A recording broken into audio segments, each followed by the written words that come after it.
Welcome back to Sims Complete. I'm Matt Sims. He's Phil Sims, and we're sponsored by FanDuel. We're getting closer and closer here to the football season. It's exciting. We got some good news to talk about for the New York Giants and their roster, getting some players back, getting players healthy, adding depth to that roster ahead of this cut that's coming up after this last preseason game. And we'll get into some Jets drama. And, of course, as always, we'll round about the NFL as far as some quarterback performances that we liked or didn't like and discuss some of those things. So, big guy, we're going to start with your hometown team, the New York Giants. I feel like the New York Giants right now, just the energy that's around the organization is, I mean, we haven't seen this type of optimism, I feel like, in a long time, right, from Big Blue Nation. And it does seem like everyone is very excited about the quarterback situation. Having too many good quarterbacks on your roster is never a bad thing, especially for the New York Giants and how it's been. And right now we're seeing some good things from Russell Wilson. Well, honestly, we're seeing good things from all the quarterbacks in the preseason. So, yeah, where would you like to start talking about the QB room for the New York Giants? Well, let me start this way. I think Carl Banks and I were talking about it during the preseason game against the Jets. And the Giants being at practice, which, Carl's there a lot, I was there a lot, that the word you said was evident every day, energy. Right. And it was like there was a bunch of guys on the field who really loved what they were doing. And they loved what the coaches are asking them to do. And I thought the performances and the effort and everything and every practice I was at, I was like, wow, they think they're Super Bowl champions or something, the way they're acting out there, because it was so energetic and so good. So that's the first thing I say. And to undersell the quarterbacks of the Giants, what they've done in the two games, you can't do that. They've all played well. And I know the coaches are helping them out with a few play calls and things like that. But just throwing the ball, hitting the open guy, and making the right decision, that's what you want to see in preseason, at practice. And the Giants have seen both with the quarterbacks. Yeah, overall, Coach Daboll has stated multiple times, Russell Wilson is the starter. Jaxson Dart has done a great job of at least now getting into the mix and being in that conversation of being a real contender here to be the starter of the football team, probably earlier than maybe some have even predicted. But the way that he has gone through this process and see the field and his aggressiveness in which he plays, and not only that, I'll add to what you were just mentioning. I think Kapka and Daboll, they've done a great job of giving Jaxson Dart a lot of easy completions to build up his confidence, his momentum in the drop, and his drop back situations. One thing that I feel like I've noticed here early on, too, for the New York Giants in camp, we didn't really see the Giants as like a heavy screen team in the past, right? Or a successful screen team in the past. That definitely seems like an adjustment that they have made this offseason, where they are going to make the running back receiver screen a little bit more prevalent in their offense this year. What are your thoughts on that?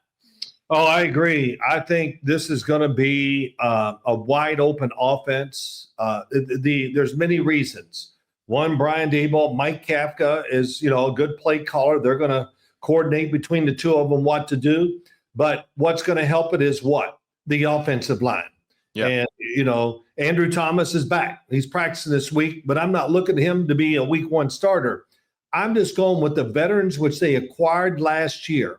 Then Bo, the right tackle, wherever he plays as a rookie, that's been very, exciting for the Giants. But the veterans together for the second year, Matt, and they had a rough year last year. I'm sure their enthusiasm and desire to make this work better is off the charts. That's what I kind of see, and that's what is said.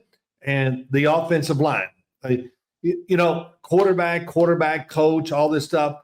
But you look at a lot of these teams, it's down to me, one group. How's the offensive line going to be? And if it's going to be solid or good, then you got guys behind it that are going to make plays, you're going to score points, and you're going to be excited. And I think there's no doubt. If the Giant offensive line is not better this year, then I don't know. It's going to be an awful year. But I don't think that's going to happen. I don't think that's going to happen either. It does look like it's an improved unit across the board. It does seem like the optimism from the quarterback room has kind of bled into the belief in that offensive line room as well, by the room just playing a little bit more in rhythm. I think the creativity too, or the mixture of the run, pass, play action pass, and screen passes off of those things really add another layer to this offense that we hadn't seen in past years. And I think those things play a huge role in not only protecting a new quarterback or a young quarterback, but also protecting the offensive line as well, too. If teams are over aggressive, you're going to hurt them in that screen game. And I think that's a great thing. And to add to what you mentioned, Cam Skattebo also back healthy at practice. Good to see him back out there. Big guy, you were just mentioning to me, before we even started this show, you watched Cam in his last game, his college game, Arizona State versus Texas, and you were reminded of what, though, about Cam Skattebo and his ability on the football field? Well, two things. One, the play calling, like you talked about for the Giants, it's helping the offensive line. That will make them better. That's one thing. So I watched the Arizona State Texas game yesterday. It was on TV. And I said, God, I yelled at your mom. I said, I can't believe I'm sitting here watching this game, but it's exciting. And I know they're going to come back. It's 24-8. And Skattebo, listen, he's not what everybody thinks. They see him and they think, oh, power runner, run over people. He's slick. He can avoid tackles. He can get hit in the thighs and just kind of slide and bounce. And, we saw him in the Texas game, throw a pass, catch a pass deep down the field. And, Matt, when just watching that sequence, I go, this guy really knows how to play. Right. Is that that statement? I don't say that about a lot of guys, but he just knows how to play sports, but football, whatever. And I think he's gonna be that guy for the Giants this year. They're going to have some special plays in for him, and in big moments. Everybody's going to think, oh, he's in the game. It's 4th and 1. They're going to give it to him. And yeah, I would say, and I don't want to, I'm not predicting that I heard any of this from the Giants. 4th and 1, first game of the year. It's a big moment. Skattebo's in. Oh, they're going to give it to him. No, they're not. They're going to fake it to him and throw it to somebody else. Right. Because everybody's going to think he's in there for the one reason, to run and get those short yardage situations in favor of the Giants. But it's pretty. And, and in practice, I watched him. I go, like I've already said, he's slick, man. Yeah. He made catches. He made big runs. And he's and he's faster than I thought he was going to be, too. When he gets on the field, you can see he's got speed to make some big plays. Yeah, definitely. He's a low center of gravity type of guy, but really does a great job of keeping balance and contorting his body as he is embracing contact. So it's good to see him back out on the practice field. And are you concerned with the lack of repetitions for a rookie running back in preseason, or do you feel like, hey, we'll protect him as far as not putting him in tough protection schemes early? Other than that, hey, just get the ball and run. Like, do you think that he'll be able to translate well into the regular season despite the lack of reps in preseason? Yeah, he's going to be ready. It's not like he's going to be back there for 25 plays a game or something like that early. Right. He's going to have a special little package. He's going to be a decoy. He's going to be a little bit of everything. And yeah, so if he was the premier running back of the team, then I would be a little concerned. But he's not. He's going to be a little bit of everything. I think that's exciting. Nothing like have players that can do more than one thing. Offensive linemen, can the wide receiver play outside, inside, all this other stuff? And you need running backs like that too, and he's one of those. Yeah, definitely. Malik Nabers back on the practice field too, coming back for a lower back tightness and then also kind of dealing with that toe.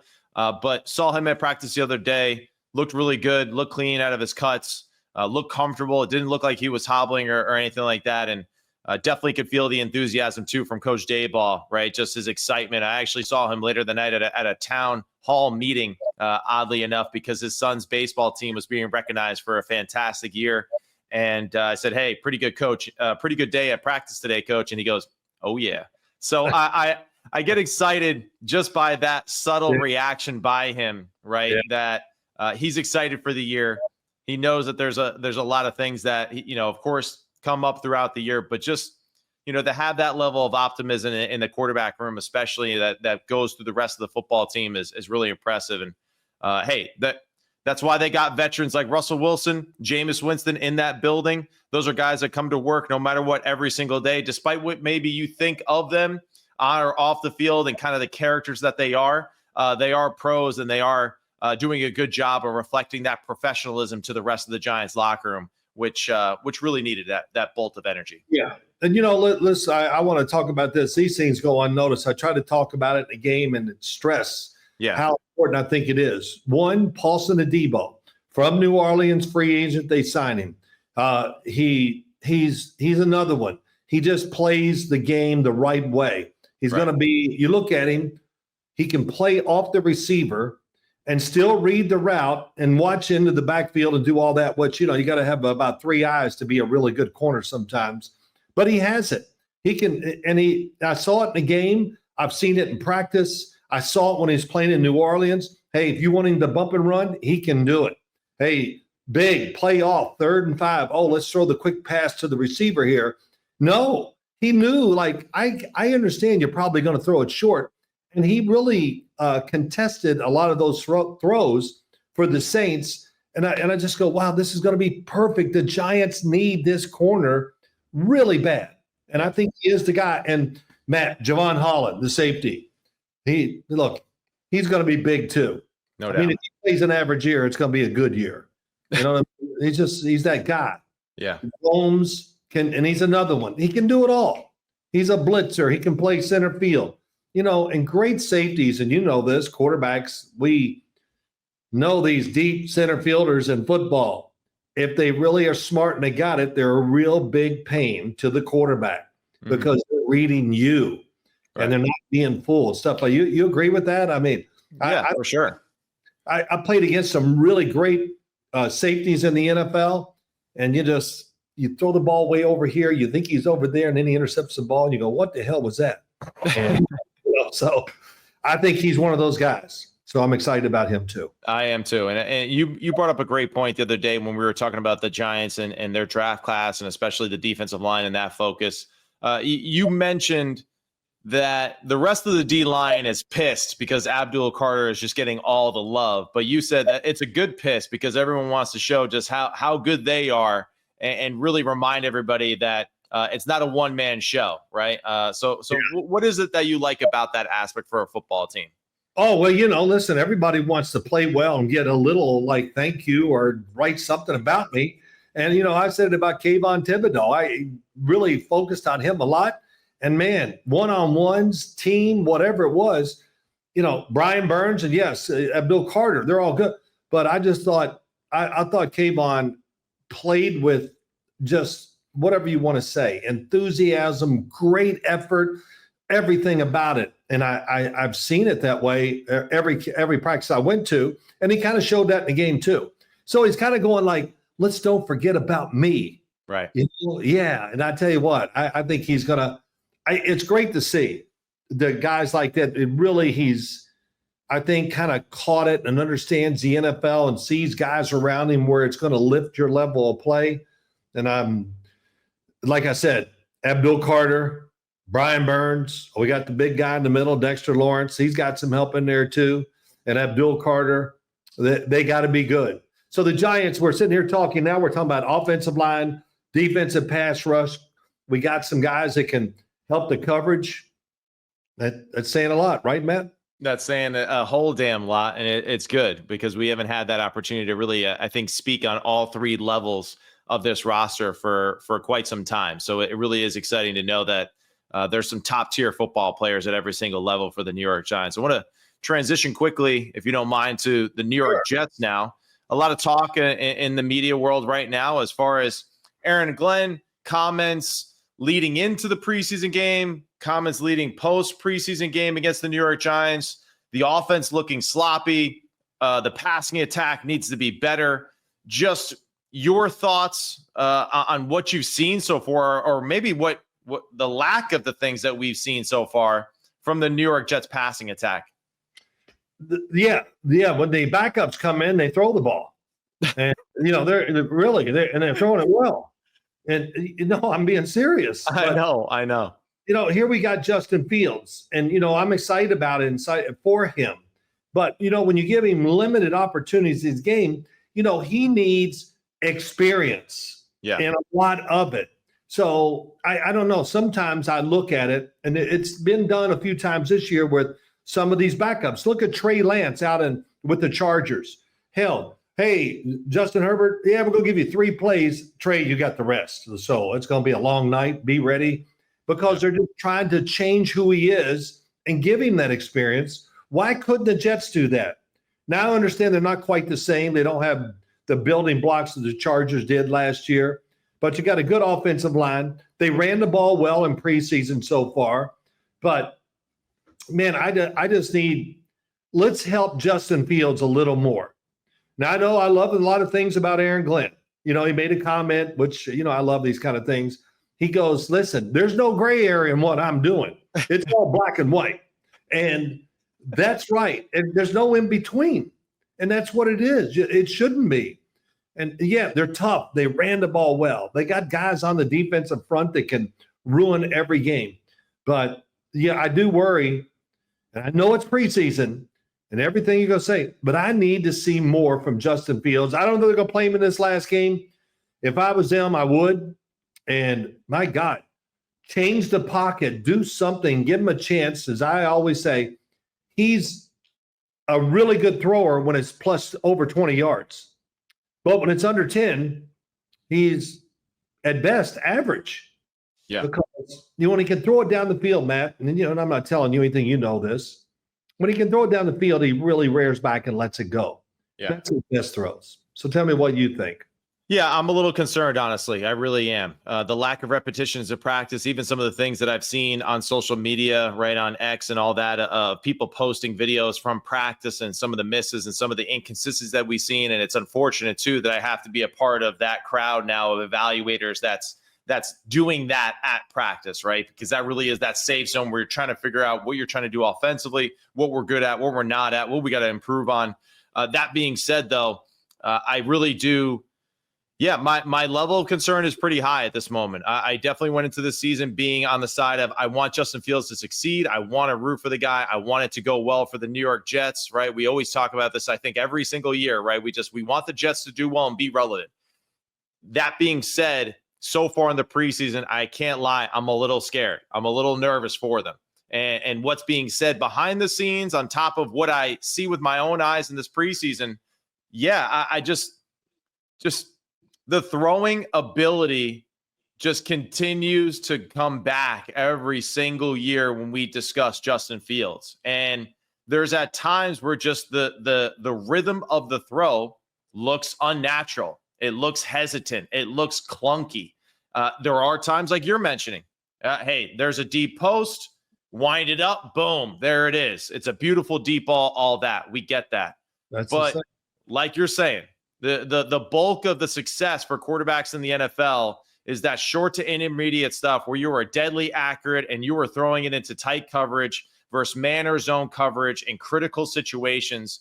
And so far we have zero level of where we're even starting at for the New York Jets and their passing attack. So yeah, I'm concerned. I really am.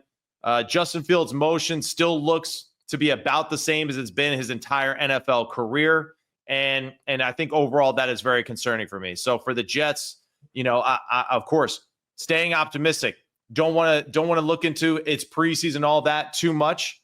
But so far from what I've seen and what we're hearing with the interviews, clearly something isn't clicking in practice every single day with this crew. And it's got to get fixed real quick because I would be shocked if he plays against the Philadelphia Eagles in that last preseason game.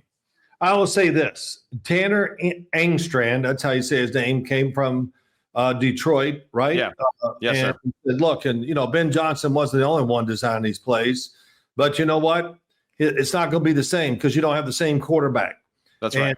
And it's so many things you can do. I understand they're going to run the ball hard, but they got to have a lot of plays off of it, and that's what you do as a good coordinator. You take the strength and know the weaknesses of your guy, and you build around that. So I think they'll be clever when it comes around. I expect them to play very conservative football. They might try to trick you early and open it up the first game of the year, but I think we know who they're going to be. We're going to play defense. We're going to be smart. We're going to run the ball hard, which they can with that offensive line and good running backs. And they're going to kind of work around the quarterback and then blend him in, hopefully, because things are going well.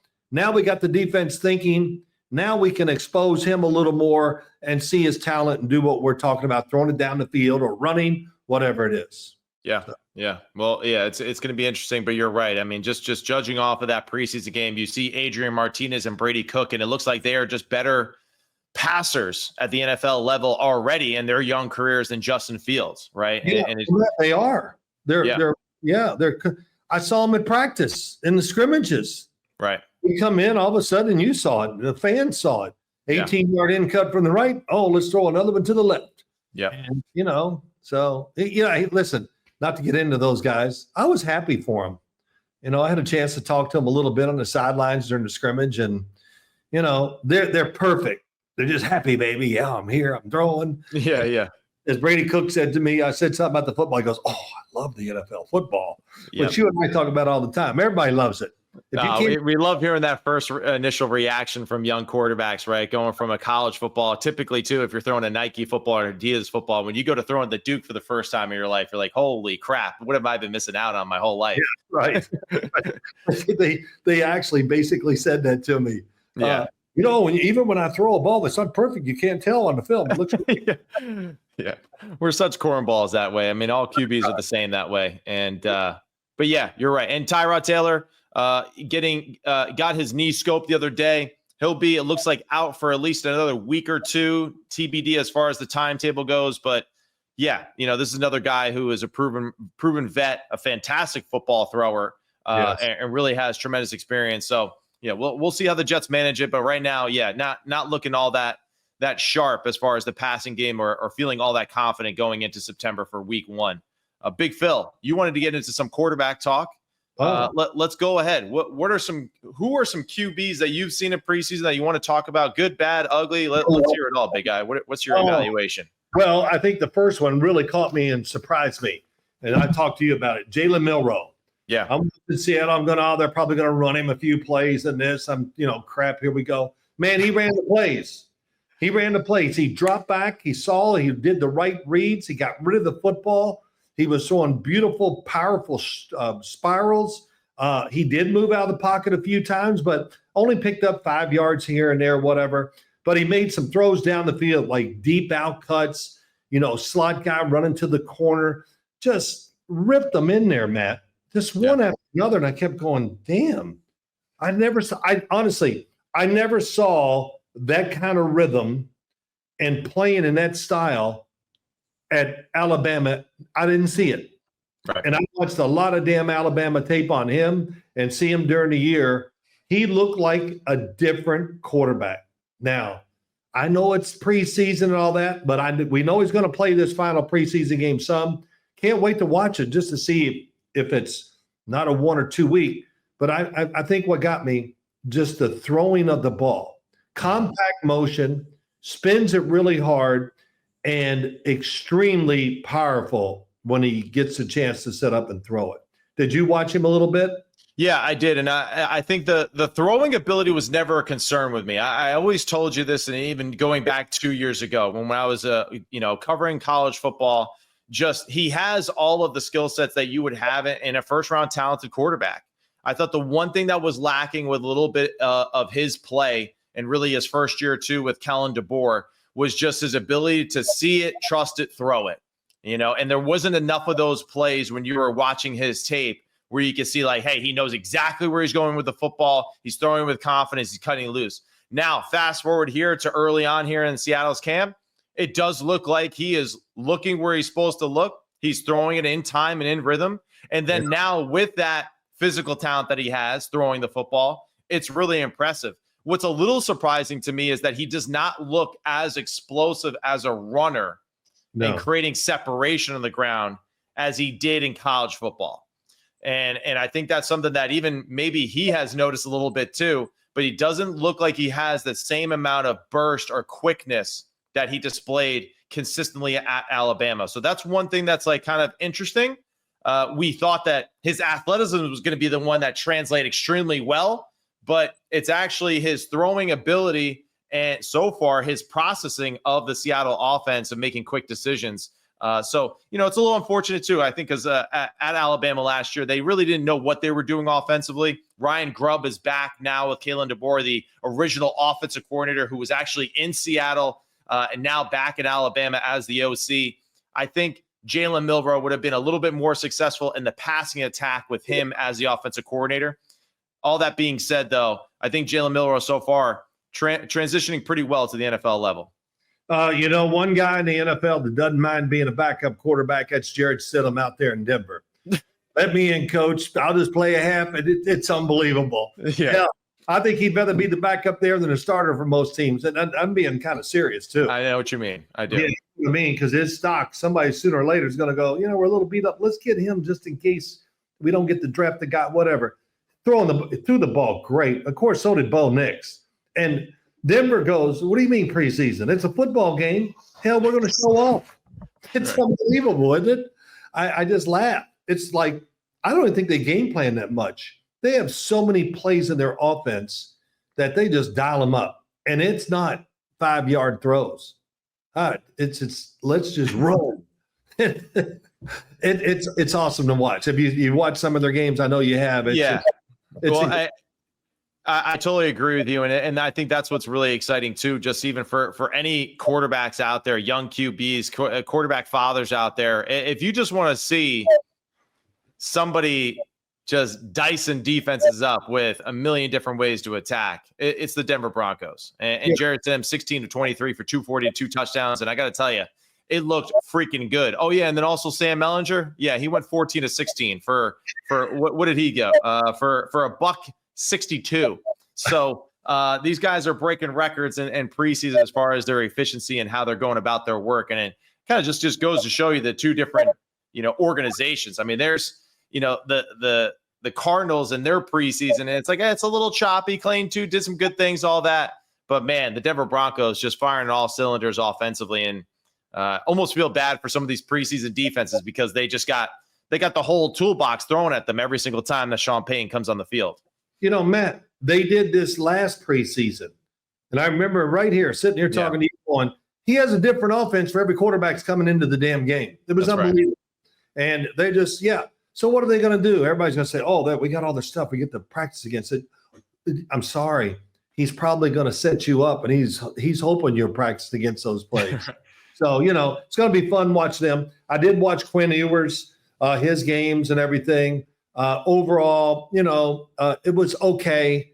I was hoping to see something really dynamic, and I just saw a lot of just not throwing it hard enough, not doing the right thing there.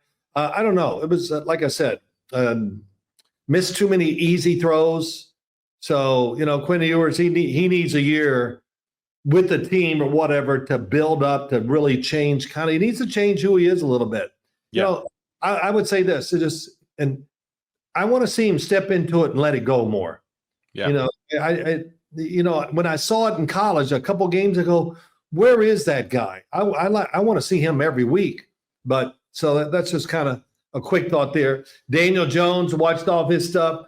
It wasn't as clean as you would hope, but it was good enough to win the starting job. And I'm sure in practice and everything, he's out playing Anthony Richardson. You got any thoughts on that game and those two quarterbacks? Yeah, I mean, if you don't mind, I want to just go back to Miami and what you said there. With Zach Wilson, I think the offense fits him somewhat better than what he's been in the past, but he's not exactly the most anticipatory type of quarterback and what, McDaniel wants to do originally offensively, but is doing good stuff in the preseason. He's 15 to 23 for 151 and 1 touchdown in the game against Detroit, but still just misses way too many layups, too many layups, and I think really for him and for Quinn, there's just a few moments where you just kind of see a little bit of the lack of ability to, of course, be strong in the pocket, right? To be able to throw it powerfully into tight windows, right? And really just, I think the presence on the field is a little bit of a concern for both of them. They both look a little bit undersized in the pocket. And at times it does look like the game kind of overwhelms them as far as when the pocket collapses. Overall, though, I think, again, for Quinn, he's in an offense that I think kind of fits his style a little bit better than Zach Wilson. So hopefully as the year goes, he continues to improve every single day in practice. To go back to, and then what was the other question you asked about? I'm sorry.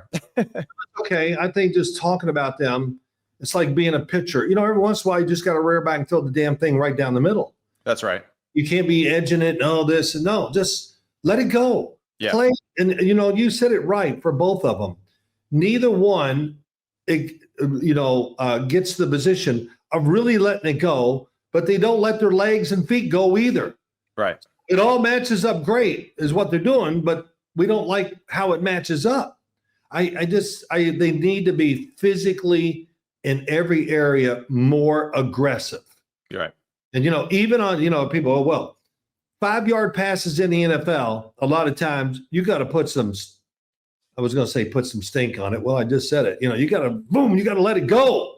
Because that defender, that's the other thing. The defenders were all over him, and it had to be a lot of good throws, and they hit some, but by and large, they just didn't. To me, they didn't play the play in the situation near as well as they should have in too many instances. So now I will say out of that game, Theo Wease Jr., the receiver out of Missouri, really, showing some good stuff. So I think he's a guy that's like, he's going to, hopefully get involved a little bit more and make that final cut and kind of be a part of that depth chart pretty aggressively for this passing attack, because he does bring a lot of good skill to the table. To go now, I remember what you mentioned earlier with Daniel Jones.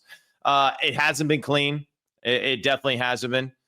You do see the flashes, right, of course, of just his size, his ability to stand in the pocket, deliver the football on time.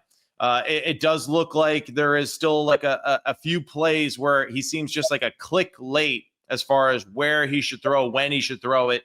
That being said, he did deliver a few good footballs in the last preseason game. You could see the immediate impact of Tyler Warren and his presence on the football field. Damn, he looks good. He looks legit. He's going to be a threat for them. So the Colts, we've discussed this. They got dudes. They're talented on the offense side of the football. And the question, again, is just going to be, can Daniel Jones or Anthony Richardson, and right now with Daniel Jones being named the starter, just play some clean football and just build a little momentum into this early part of the season to really build off of that? I think the Colts feel pretty good about their defense too. Yeah. I think they see that it's got a chance to definitely be better than it was last year. Last year, what I thought was one of the most disappointing units in the league was their defensive front. I thought it was going to be awesome, and it didn't turn out that way. Riley Leonard looked actually strong, playing. He looks big in the field, and I think it kind of caught me surprised watching him. And of course, he played at Notre Dame, played at Duke. It's not like either one of them opened up and said, "Here, it's about you, my man. Play it and throw it." That's not what I saw. I saw more of that at Duke.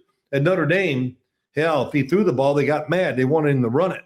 He was a damn running back at Notre Dame. Right. But he called me. His presence, could throw with people around him, and he did make some good throws. I'm not going to say the throwing was special or nothing like that, but it's the other things that I saw. A guy that exudes confidence. That's just the way he stood on the field. I was watching the TV copy and everything. So I think it caught, I don't think. It caught me by surprise that his presence and who he was and how he was trying to play was much better than I expected. Yeah, I mean, they're really – I wouldn't be shocked, honestly, if we see Riley Leonard at some point this season. And I really would not be shocked if we're really talking about Riley Leonard heavy in next year's offseason for this Indianapolis Colts team. Wow. Because I do think that he's a football player that now it's practice all the time for him. It's not about let's get it done in the game, do whatever you got to do, run, scramble, all that. The key is develop as a passer. And for him, if he can just continue to just fine tune a little bit of his throwing, learn how to just throw it in rhythm just a hair more, just trust himself a little bit more, because for Notre Dame, I think there was multiple times, even towards the end of the season, where there's open receivers and he just flat out chooses not to throw it. And he was playing the long game. He was managing the game. He was saying, hey, at some point, I'm going to make something happen outside of the play structure anyway. Let's just keep going. And this, I think, is going to give him a great year to really establish, right? He's going to be the practice squad guy every single day. He's going to get a ton of those reps mixed in with Anthony Richardson, who's the backup, and he's going to be able to get a lot of opportunities to really just perfect that part of his football game. And I think it's going to do wonders for him, because I really do believe that he has a lot of the skills that you want in a starting NFL quarterback. Just needs to kind of clean up his throwing a little bit. He reminds me of Ryan Tannehill a little bit, right? He kind of gives me those vibes a little bit, where it's like he's a good passer.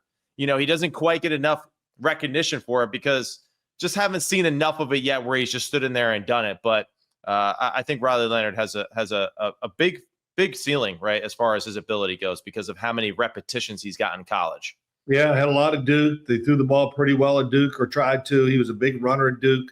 And, the thing about Notre Dame, where they got national championship game, hell, he's tougher than hell. I mean, he took a beating like a man. Right.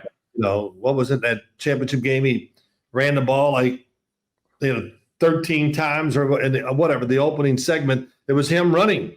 Yeah. I was like, wow, it was pretty special to watch it. Hey, real quick. Yep. We both watched Joe Milton. It wasn't your boy. Yeah, no, boy, my boy kind of let me down a little bit. You're funny, man. Strength is very evident as usual. His size is evident too. And it did not look like the same guy that I saw in New England last year in preseason or when he got in the game. Right.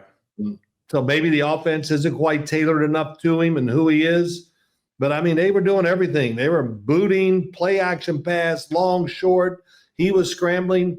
And, there was enough plays to me in the second preseason game that I just went, there's some big-time wow throws in here. So we got to put up with some of this other stuff, but we got to keep working with him to get him really good at all the looks. Got to get rid of the ball quicker. Mm-hmm. Just waits. You can't wait till they come open. You got to anticipate that they're going to come open in a lot of throws. So yeah. I wasn't as alarmed as your brother was and all them, but it definitely needs to be cleaned up quite a bit. Yeah, and I think big picture wise, and not to say that this was it, but just I think the Ravens just kind of got after him a little bit, right? And it really didn't even matter, right, who was quarterback at the situation. The Ravens were doing some blitzes that I feel like were normal, regular season type of looks that were overwhelming the Dallas Cowboys, especially on the safety, right? I mean, they got a free runner just unchecked, just absolutely annihilating him, even though they still did protection to that side, still getting just absolutely smoked there for the safety. And I really did think that at times Joe was a little bit rattled and uncomfortable in the football game, and especially on the interception. He kind of just threw it, hoping to kind of make a big play and just kind of catapult the team into some sort of energy, and that was not the case. So for them, big picture wise, yes, he has all the talent. The question is just how long, right, are our teams going to take and developing that skill set at some point? Or, are we going to kind of get into that point now where it's like Joe is who he is. He's got tremendous talent, no doubt. And if he's on your roster, you're okay with the ebbs and flows of his style of play. Yeah. And my last one, Shedeur Sanders made some really off schedule plays in the game. I'm going to keep it short. So that was really impressive. Made a couple throws that both touchdown throws were really good. Yeah. And Dillon Gabriel was kind of, I'm not going to say the opposite, but close to it, read the plays and made a lot of really, really good throws. Agree. And not only that, which Shedeur has a good arm, and, he looks much taller than 6'2" on the field. I mean, I never got over that. I even said it during his college days. He's 6'2". He looks to me like he's 6'4". Well, that's a great example, right? Shedeur is 6'2". He looks really tall on the NFL field. There's Jalen Milroe, 6'2", looks short, looks undersized on the football field. So it's really interesting how these body types, right, and just the NFL look just kind of changes for certain football players. Well, it really does. And Dillon Gabriel, though, didn't surprise me. Well, it did a little because it was even better than I thought. His arm strength is good. Yeah, it's legit. And he really let a lot of throws from one hash to the other sideline. And, I'm not taking anything away from the people calling the game and talking about it. But, hell, they don't know much about quarterbacks. And he threw some 5-yard throws from left hash to the right sideline. I just go, wow, that was an unbelievable throw. So we got two different styled quarterbacks in Cleveland that everybody's talking about. Shedeur is going to be an off-schedule guy. You can only do it so much, but he's still going to do it. And he's going to make some big plays doing it because he's done it a lot. And it's the NFL. And when those guys see you make a move and break the pocket, the receivers are going to know what to do. And he's going to have opportunity. It's going to be really interesting to see what Cleveland does with the second quarterback or how they slot this. And if something goes wrong with Joe Flacco, who will be the guy going in there to play? Yeah, I mean, I think the Browns, the Colts, they're two teams where it just won't be shocked if we see all three quarterbacks play at some point. And I really think for the Cleveland Browns, for their situation, listen, I like Shedeur a whole lot. I like Dillon Gabriel a whole lot. And honestly, I think they might be the two best quarterbacks that are on their roster right now because they're not tainted by other things that have happened in their career. They're excited. They go out there. They cut it loose. They trust their instincts. And I just think we've seen it enough. We evaluated them all offseason. We know that these guys got plenty of talent. We know that their talent translates well to the NFL. And it's a good problem for Kevin Stefanski to have. Now, the truth is, right, is that it's always going to be a little bit around like it's Shedeur and then everybody else. But at this point, listen, the Browns, you're being talked about, which is good, right? And you're being talked about at least in an exciting way, right, for the first time in a while. So it's a good issue for them, I think. I'm in agreement. I think they are the two best guys on that roster. Yeah. And I think they basically showed it. And like I said, different styles, whatever you want. Kind of depends on what do you want to be on offense? Are you going to be a drop back throwing team? We're going to do it that way, or are we going to keep it very balanced and be a power running team and the quarterback? I think that'll determine a lot how the quarterbacks play too. But yeah, Kenny Pickett, Joe Flacco. I know Joe Flacco. I understand play him, it's safe and all that, but I don't see it lasting long. I see either Shedeur or Dillon Gabriel getting in there. I think pretty early in the season. They're going to have to make a decision there, and we'll see. And then of course there's Kenny Pickett. Right.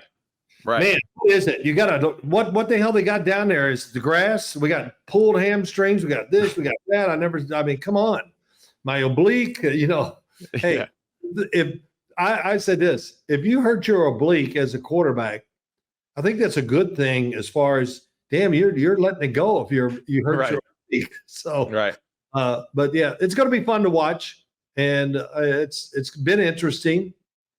And I don't know what about Cleveland.